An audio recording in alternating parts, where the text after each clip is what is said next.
आपने मुझे दुबई से बुलवाया, रिश्ता मांगा, मैंने इनकार किया। जमीला तो ब्याह के गांव जाने को मानती नहीं थी। फिर मैंने कहा आपका हुक्म है। उसके पापा ने जिद की तो मानी, लेकिन सबका हमें क्या सिला मिला? मुझे मेरे शौहर की लाश और जमीला को उसके बाप की मौत। ये मत भूल सलमा कि मरने वाला मेरा बेटा है। उसे मैंने अपनी कोख से जाना था।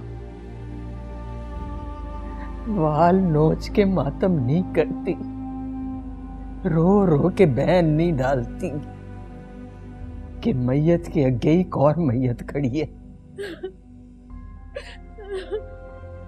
वो इस खानदान का कल्ला वारिस है। वो मर गया ना तो जफर अली का नाम बाकी नहीं बचेगा।